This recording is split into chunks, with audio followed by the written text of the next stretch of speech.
just on the edge of spring. Lilacs purple, not quite open. Mornings crisp after 10 days of rain. Occidental Park is sun-streaked. Ivy-covered bricks near shelters. Familiar faces, bags of belongings, coats peeled off in a pile. The square is mostly empty, just a few of us coming, going, standing by. Giant chessboard, quiet. Green cafe tables scattered. Two old guys lean against an empty information booth. He's likely in his early 30s, still full of hesitant hope and techno-suspicion. Just days ago, 2 men bombed the finish line of the Boston Marathon, and he can't keep himself from singing. I just want you to know who I am. His voice strains, his face works up to red. Again, I just want you to know who I am. His hands implore the white guy on his cell phone in a square of sunlight, and the black guy stretched out on the steps, and the young woman running under new leaves of maple. When everything's made to be broken, I just want you to know who I am. I don't know how this ends, whether anyone applauds or turns their head or even gets curious. I leave the parking lot on my way somewhere, something I cannot remember. And his voice still ringing, and it's not exactly beautiful. I just want you to know who I am.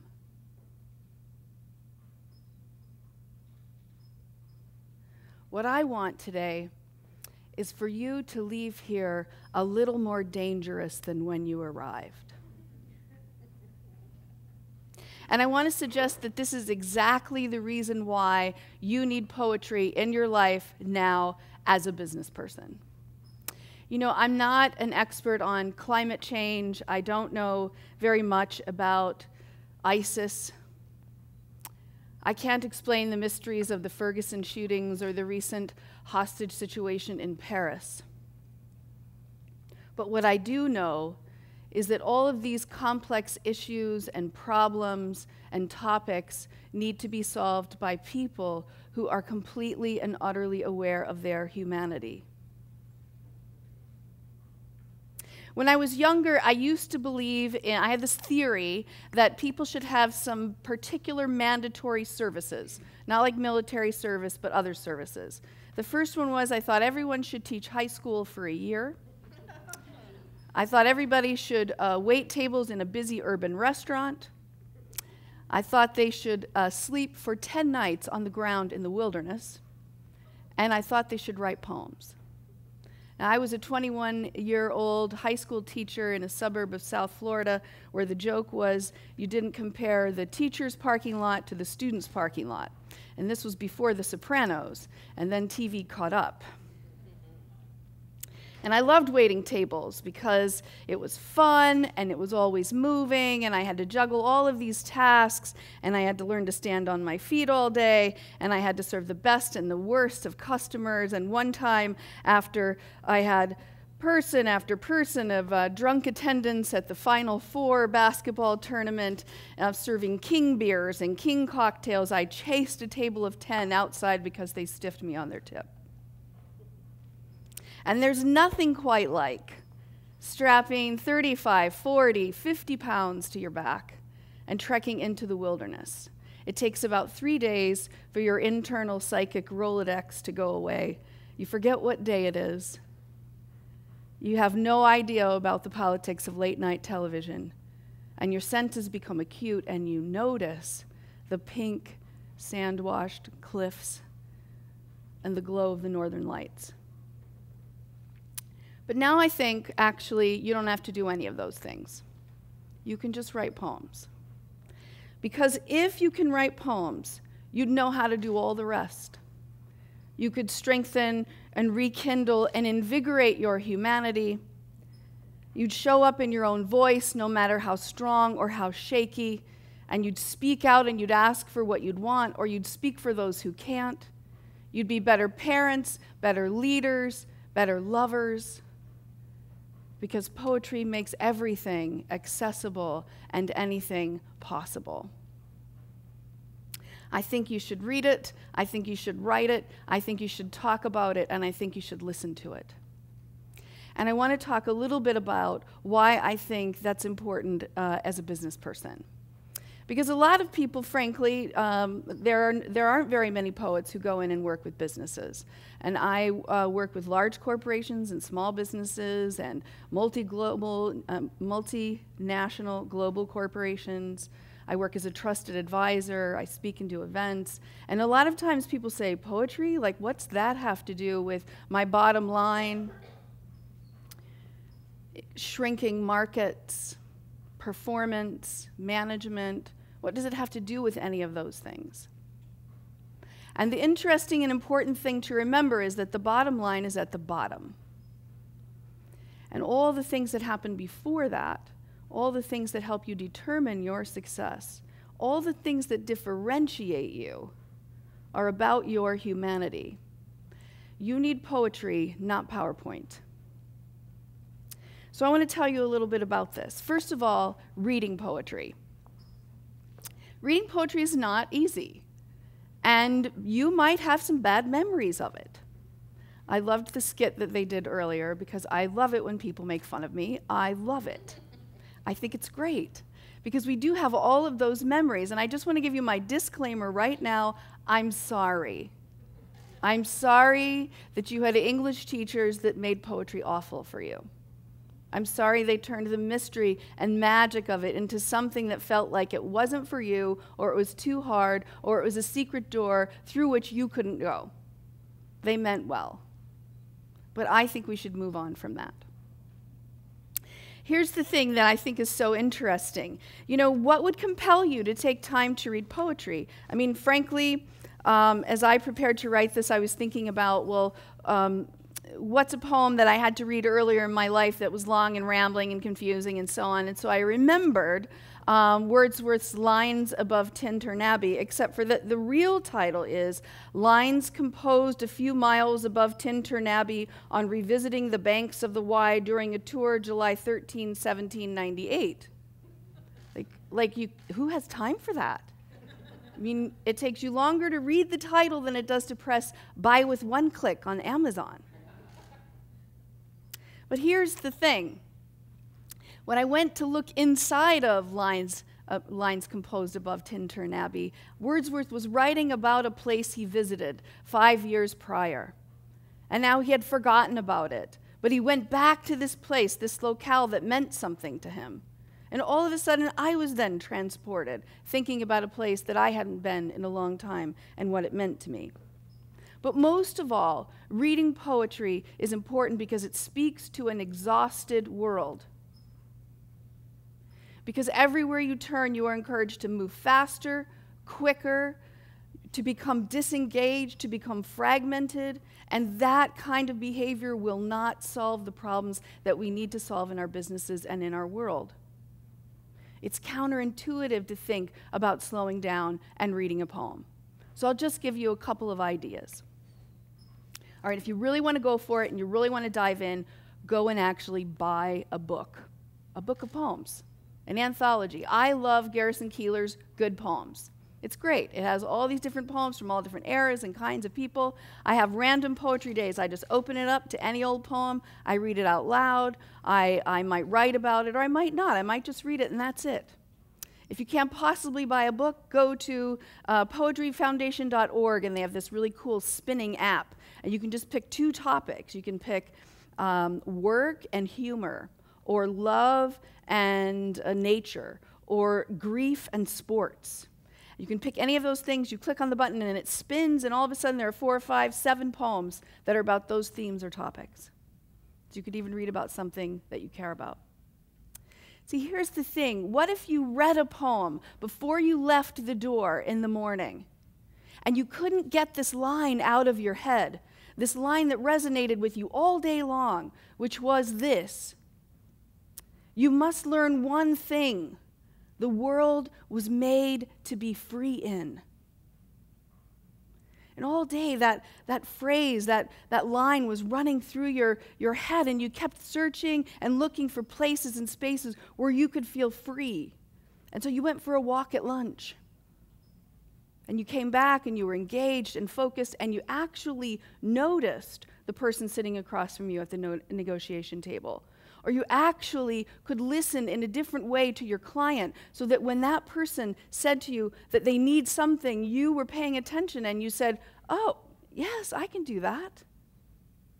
Because reading poetry helps you focus and it helps you notice. Now, writing poems is different. Anyone can write poems, anyone. And you don't have to be good at it, and you don't have to ever share it with anyone. Now, I started out writing poems when I was very young, and I have this memory, actually this kind of terrible memory, of leaving a sheath of swampy love poems on the doorstep of my middle school boyfriend. The night before we moved 2,000 miles away. This was like such a bad idea. I never heard from him again. But the point is that inside each of us is the urge to say the unsayable. That's what poetry is. We're trying to say something that can't actually be said. So when you think about that last time that you really wanted to say something that was important to you, maybe it was to someone you love, but maybe it was you were going to make a presentation or a speech or something that you really cared about, something that you had passion around. And all of a sudden it takes this great importance in terms of the language you choose. Well, I can't go out and run a marathon tomorrow if I haven't been training, if I haven't been practicing. And you can't say the things that you really want to say unless you've been practicing with language in a very particular way.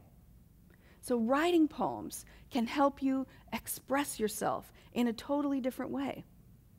Writing poems can help you come to practice with your own voice. I also think that it's really important to actually talk about poems.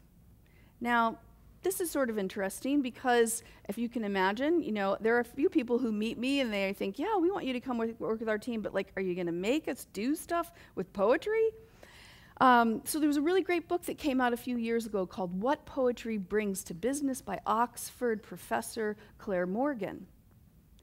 And Claire Morgan worked with the Boston Consulting Group. Now, those are accountants and consultants. They're not people you would normally think would be wanting to sit around talking about poetry, although that's a myth. Lots of accountants and consultants like to talk about poetry.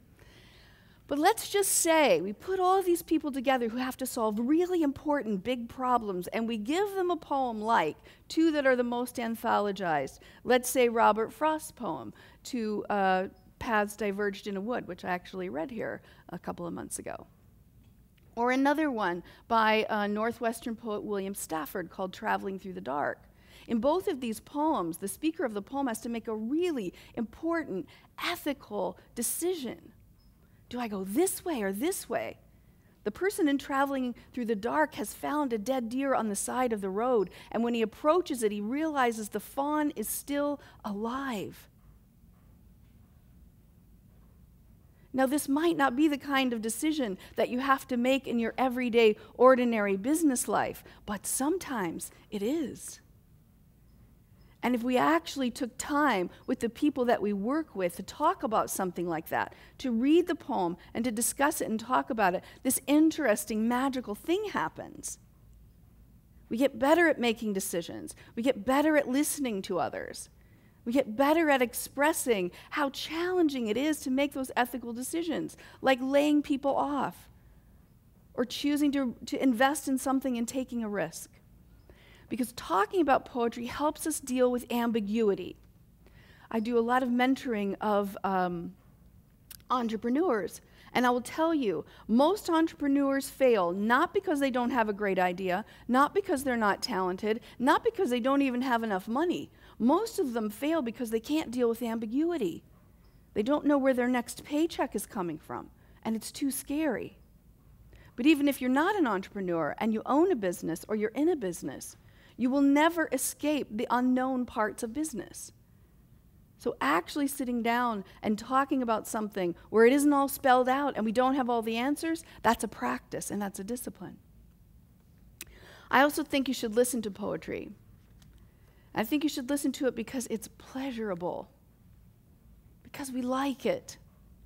Because for a few minutes, for 2 minutes and 40 seconds, maybe you were there with me in Pioneer Square watching that homeless man sing the song from the Goo Goo Dolls. It was startling. And I was hurrying. And I was struck by that phrase over and over again, I just want you to know who I am. Because that's all that anybody wants. The people who work with you and the people who you live with. So listening to poetry is ultimately an oral art form. It's meant to be heard. The rise in poetry slams and spoken word has demonstrated to us that we're missing this oral art form of poetry. One of the things I want you to think about and I want you to consider as you look at this year, this January, and making this January a little bit different than any other January, is how might you differentiate it for yourself and for the people you work with? How might you make it different? What sort of risk could you take? A couple of years ago, I was invited to go to speak to a group of leaders for the Seattle colleges, and I went in to meet the chancellor, and I was asking her, what would you like me to talk about? What's important to you? Kind of tell me what's going on. She said, well, tuition is getting ready to rise by 12%, and we're being asked to do more with less. We have more students than we can handle in some programs, and some programs we have to close. I mean, it's like a litany of terrible things, right? And at the end of it, she said, and it's raining. It was May. And I went away and I thought about what makes people stay in work they love, even when it's discouraging, even when it feels like they've lost hope. And so I wrote this next and last piece to share with you as a way to help you listen to something, as a sort of a love song to Seattle. Because I think Seattleites are the ultimate in hopeful. I mean, who else says the mountains are out today? Nobody else says that, right? Or that we have more sunglasses per capita than any other city, right? Why I live in this rainy place. Because today, the Cascades are spread out to the east and the Olympics to the west, perfect in the morning sky. Because I'm likely to be stopped still by a blue heron. My morning walk on Alki Beach, the Space Needle spire rising in the distance. Because one morning, 6 a.m. flight, I grab the tired gate agent and I say, look, the rose light illumined Mount Rainier, all 14,000 feet magnified by airport glass just outside on the tarmac. Because for every mile you go west to the Hoh rainforest, you get another inch of rain. Until finally, with reverence, you can walk the moss-covered trails, the cedar-filtered light, verdant, pristine, silent. Because this is the first city I ever loved. And after London, New York, Paris, Sydney, Dublin, San Francisco, I still delight the plane's descent past Adams, Helens, and Rainier. I find my street, my house, and say, this is where I live. Because I tell Starbucks baristas in faraway towns that I live near the mothership. As if this will make a difference. As if they'll treat my coffee with more respect. Because if it's true that we have 300 days of gray, then those 65 are perfect in their expansiveness, optimism, and hope. Who needs San Diego when here the weather reminds us that change is indeed inevitable and our days to come are filled with sun?